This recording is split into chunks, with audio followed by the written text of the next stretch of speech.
अभी जो घटना हुई है उसमें ये पाया गया कि पुलिस को सूचना देने में काफी विलंब हुआ। ये हॉस्टल की भी जिम्मेवारी है, इसके लिए उन पे कार्रवाई की जाएगी और उनको हॉस्टल चलाने की जो लाइसेंस है उसको कैंसिल किया जाएगा। She can not run any hostel in Patna. हम लोग इंश्योर करेंगे कि जो भी संचालिका है जिसमें घटना हुई है उन्होंने पेरेंट्स को खबर कर दिया। पुलिस को एकदम ही नहीं खबर किया, डायल 112 को खबर कर सकते हैं। डायल 112 यहाँ पे अवेलेबल है, 10 मिनट के अंदर में हमारी डायल 112 पहुंच जाती है। इस वक्त की बड़ी खबर सामने आ रही है। बिहार के डीजीपी विनय कुमार का बड़ा बयान सामने आया है नीट छात्रा मामले में। नमस्कार, दर्श न्यूज़ देख रहे हैं आप, मैं हूं अनुराग। आज पटना में एसआईटी ने बैठक की, प्रेस कॉन्फ्रेंस किया और मीडिया को जानकारी दी तमाम तथ्यों की नीट छात्रा केस में, और कहा कि अब ये केस जो है सीबीआई को सुपुर्द कर दी गई है। उससे पहले पटना पुलिस ने क्या कुछ जांच किया है, तमाम बातों का जिक्र किया। एसआईटी में जो पटना के जोनल आईजी हैं जितेंद्र राणा, उन्होंने जानकारी दी। उसके अलावा पटना के एसएसपी जो हैं कार्तिकेय शर्मा, और उसके अलावा पटना के जो पूर्वी सिटी एसपी हैं परिचय कुमार, और अनु कुमारी जो एसडीपीओ हैं सचिवालय, उन्होंने ये तमाम जानकारियाँ दी कि क्या कुछ हुआ है अब तक जांच में, और अब आगे की जांच जो है वो सीबीआई करेगी।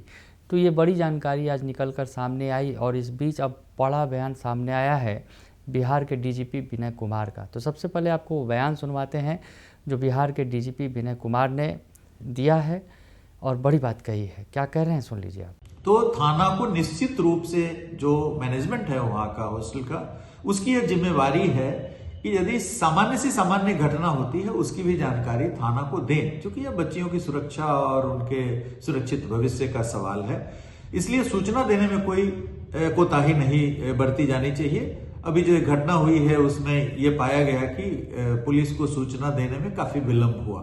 ये हॉस्टल की भी जिम्मेवारी है, इसके लिए उन पे कार्रवाई की जाएगी और उनको हॉस्टल चलाने की जो लाइसेंस है उसको कैंसिल किया जाएगा। She can not run any hostel in Patna. हम लोग इंश्योर करेंगे कि जो भी संचालिका है जिसमें घटना हुई है उन्होंने पेरेंट्स को खबर कर दिया, इसके संकेत मिले हैं, लेकिन पुलिस को एकदम ही नहीं खबर किया। डायल 112 को खबर कर सकते हैं। डायल 112 यहाँ पे अवेलेबल है, 10 मिनट के अंदर में हमारी डायल 112 पहुंच जाती है। सुना आपने कि बिहार के जो डीजीपी हैं विनय कुमार, वो बता रहे हैं कि शंभू गर्ल्स हॉस्टल पर जो है केस की जाएगी।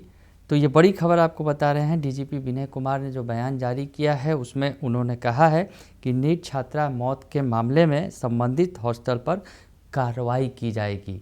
यानी जो शंभू गर्ल्स हॉस्टल, जिसकी लगातार चर्चा हो रही है नीट छात्रा केस में, क्योंकि वो छात्रा उसी हॉस्टल में रहती थी और हॉस्टल से ही जो कुछ हुआ, हॉस्टल से फिर जो फुटेज तमाम निकल कर आए थे सामने, वो आपने पिछले दिनों देखा था कि किस तरह से छात्रा को एक युवक लेकर भागता नज़र आ रहा है। छात्रा बेहोश थी, उसका इलाज किया गया, और उसके बाद क्या कुछ हुआ तमाम बातें निकल कर सामने आई हैं। एसआईटी ने जानकारी दी है। लेकिन अब जो बड़ा बयान दिया गया है डीजीपी की तरफ से, उन्होंने कहा है कि नीट छात्रा मौत के मामले में संबंधित हॉस्टल पर कार्रवाई होगी। यानी शंभू गर्ल्स हॉस्टल पर अब कार्रवाई होगी, उन्होंने ये कहा है। उन्होंने कहा कि पुलिस को हॉस्टल ने इन्फॉर्म क्यों नहीं किया। हालांकि पुलिस का ये बयान, अगर यूँ कहा जाए, काफ़ी देर से आया है कि संबंधित गर्ल्स हॉस्टल पर कार्रवाई होगी। ये लोग पहले से ही कह रहे थे कि आखिर हॉस्टल पर कोई कार्रवाई क्यों नहीं की गई। तो अब डीजीपी का बड़ा बयान सामने आया है। अब इस पूरे मामले को सीबीआई को सौंप दिया गया है। सीबीआई पूरे मामले की जांच करेगी। लेकिन इस बीच जो डीजीपी का बयान आया है कि अब शंभू गर्ल्स हॉस्टल पर कार्रवाई होगी, पुलिस को उन्होंने इन्फॉर्म क्यों नहीं किया।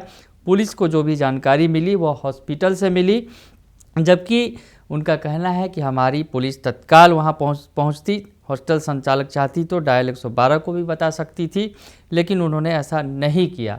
इसलिए उनके विरुद्ध भी हम लोग एक्शन लेंगे, उनके हॉस्टल का लाइसेंस भी रद्द करवाएंगे।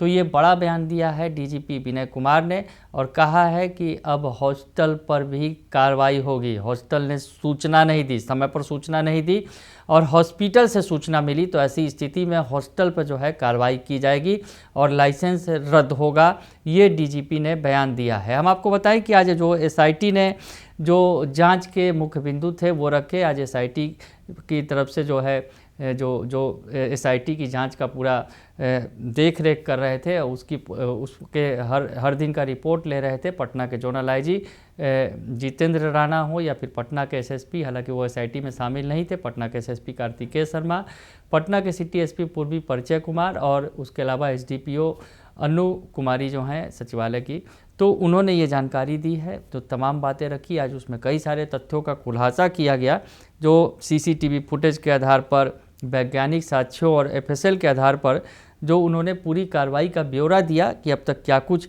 कहा गया। तो जो परिचय कुमार ने जो बताया कि घटना के बाद FIR दर्ज कर गहन अनुसंधान किया गया था।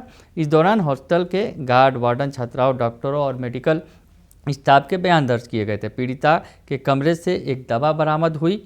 साथ ही परिजनों ने पीड़िता के 5 कपड़े पुलिस को सौंपे, जिन्हें जांच के लिए भेजा गया था। परिजनों ने आधिकारिक तौर पर बताया कि मृतका की उम्र 18 वर्ष से कम यानी नाबालिग थी। वो पुलिस के मुताबिक जब पीड़िता अपने भाई और मां के साथ पटना लौट रही थी, तब अरवल मोड़ के पास उसने एक दवा खरीदी थी जिसका उसने इस्तेमाल किया था। तो पुलिस ने ये तमाम बातें आज बताई, जो SIT के जो सदस्य बैठे थे और वो बता रहे थे कि क्या कुछ इस मामले में अभी तक जांच में हुआ। पटना के SSP कार्तिकेय शर्मा ने भी इसके बारे में जो बताया कि इस मामले में शुरुआत में काफ़ी अड़चनें आई। चित्रगुप्त नगर थाना की SHO रोशनी कुमारी की तरफ से जांच में लापरवाही बरती गई, जिसके कारण उन पर दंडात्मक कार्रवाई की गई। और SSP ने स्पष्ट किया कि परिवार की कोशिश थी कि FIR न हो, ये बड़ी बात उन्होंने कही थी, लेकिन प्रभात मेमोरियल अस्पताल से मिली सूचना के आधार पर केस दर्ज किया गया था। तो SSP हो या फिर City SP हो, इन्होंने तमाम तथ्यों का खुलासा किया। फुटेज से छेड़छाड़ नहीं हुआ है, उन्होंने ये भी बताया। हॉस्टल के CCTV फुटेज को FSL भेजा गया था। जांच में पाया गया कि फुटेज के साथ कोई छेड़छाड़ नहीं की गई है। फुटेज के अनुसार 5 तारीख की रात पीड़िता अपने कमरे में जाने के बाद सिर्फ 2 बार 2-2 मिनट के लिए बाहर आई थी। इसके बाद कमरा बंद हो गया, जिसे अगले दिन गार्ड ने खोला।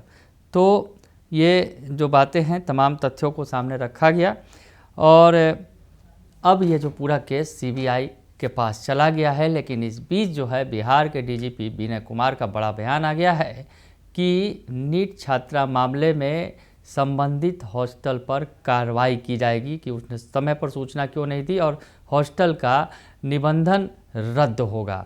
तो शंभू गर्ल्स हॉस्टल पर अब कार्रवाई होगी।